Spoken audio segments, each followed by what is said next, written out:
Hello, I'm Dr. Groom, and I'm looking forward to working with you today. Our lesson is based on the book Remember the Bridge, Poems of a People by Carol Boston Weatherford. That music we just heard was jazz.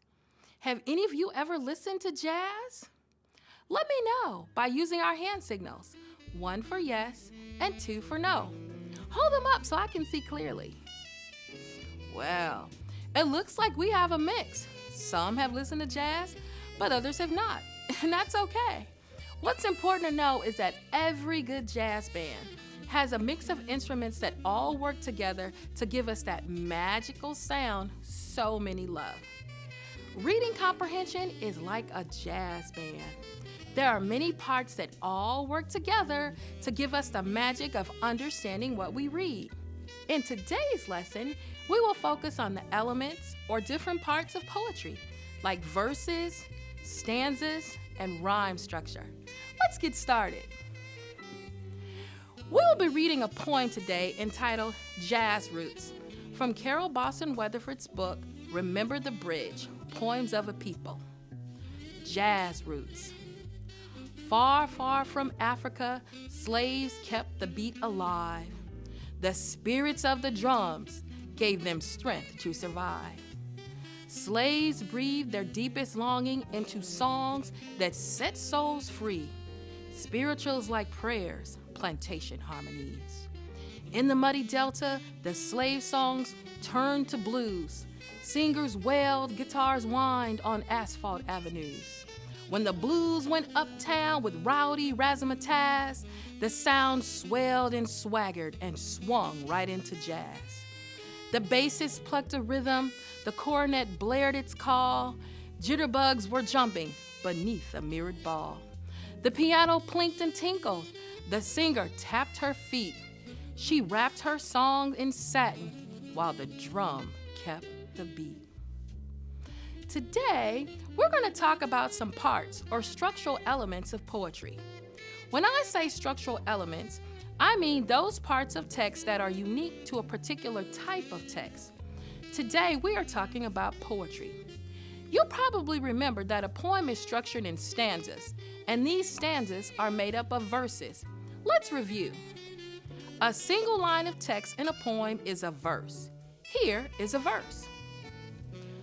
Look at the poem on the screen. See the numbers? Each number is placed before a verse in the poem. How many verses does the first stanza have? Right, 4. Okay. A group of verses is a stanza. Here is a stanza. Stanzas serve as paragraphs in poetry and separate ideas. How many stanzas does this poem have? Right again. The poem has 4 stanzas. Something else that makes poems unique from other types of text is that poems often follow a rhyme structure. One type of rhyme structure is the end rhyme structure. This means that words at the end of the verse rhyme. Let's look at the first stanza of our poem. Do you see any words that rhyme? Yes, alive and survive at the end of verse 2 and 4. That means that this poem has an end rhyme structure. Another rhyme structure is internal rhyme. If a poem has an internal rhyme structure, the rhyme occurs within a verse. Here's a poem I wrote about jazz with an internal rhyme structure. Jazzy Sounds, written by Aletha Groom. I love the whiz and sizzle of jazz. It makes my soul roll, swish and sway. The ooze of live jazz is a hoot. The crowd is proud of the beats. When I hear the beep and howl of the band, I hear a hippity-hoppity hustle of harmony. First it's music, then poof, dance, zap, songs, then the jingle-jangle joyous jams. Notes zoom and vroom so sweet, they swish and sway the night away. Remember, with internal rhyme, I'm looking for words that rhyme within a verse of the poem. Where do you see an example of internal rhyme in the first stanza? Me too.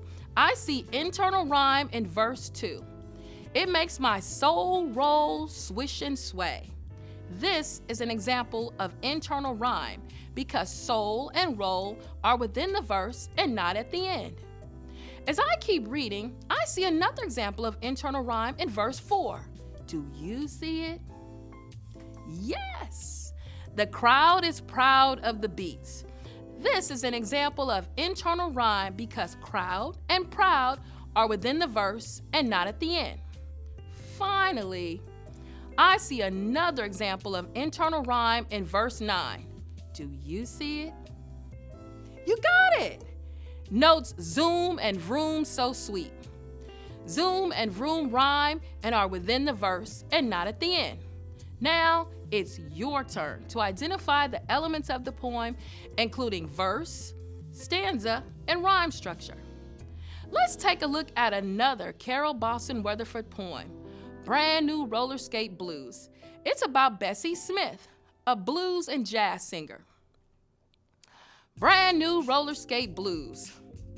She won a singing contest at the age of 8, won a silver dollar singing at the age of 8. She saved her prize to buy some brand new roller skates. Baby, don't you know that gal could sing so fine? Oh, baby, don't you know that gal could sing so fine?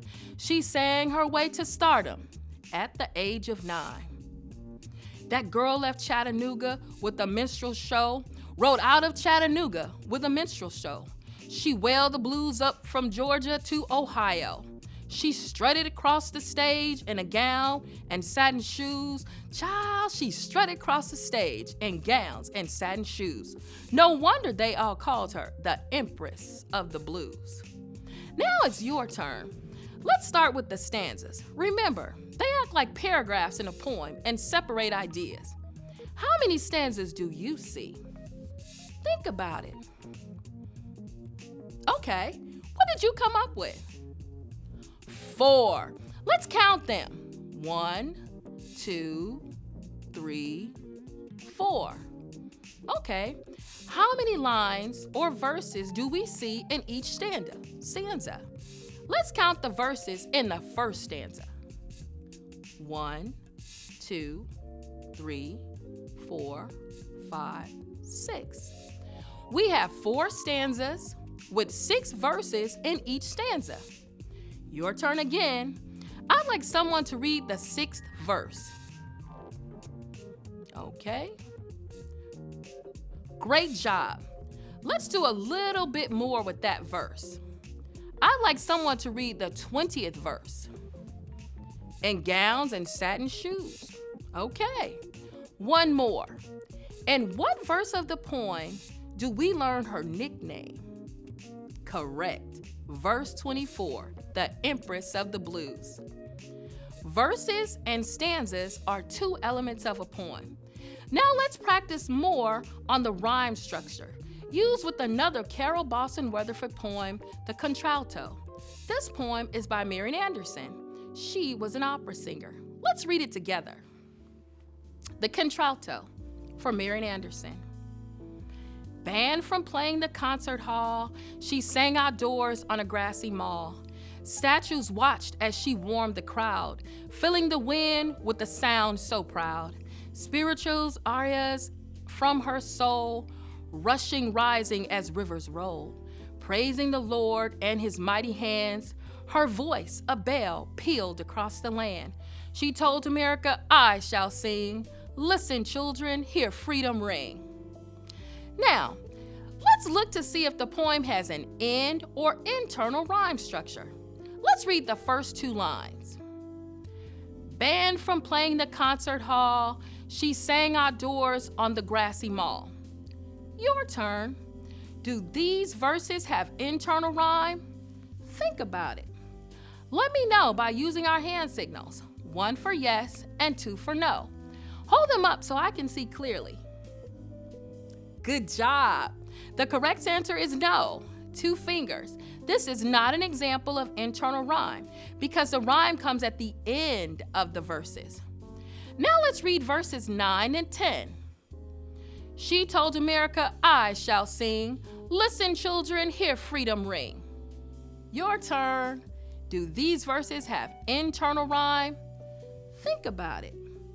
Let me know by using our hand signals, 1 for yes and 2 for no. Hold them up so I can see clearly. Good job. The correct answer is no, 2 fingers. This is not an example of internal rhyme because the rhyme comes at the end of the verse. Now let's look at a few verses I wrote about Marian Anderson. She set the world on fire, higher and higher, her tunes would go. Her music was right, night after night, it entertained all, man, woman, and child. Your turn. Do these verses have internal rhyme? Think about it. Let me know by using our hand signals, 1 for yes and 2 for no. Hold them up so I can see clearly. Good job! The correct answer is yes. This is an example of internal rhyme because the rhyme comes within the verse rather than the end. We see fire and higher in the first verse. We see right and night in the second verse. Today, we read 3 poems by Carol Boston Weatherford. We practiced locating some of the elements of poetry. First, we learned about a verse. This is a single line of poetry. Next, we learned about stanzas. This is a group of verses. The stanzas act like paragraphs in a poem, separating ideas. Finally, we learned about rhyme structure. End rhyme is when the rhyme comes at the end of a verse. Internal rhyme is when the rhyme comes within a verse. Today, I challenge you to take a look at any poem or your favorite song and complete this activity to practice independently.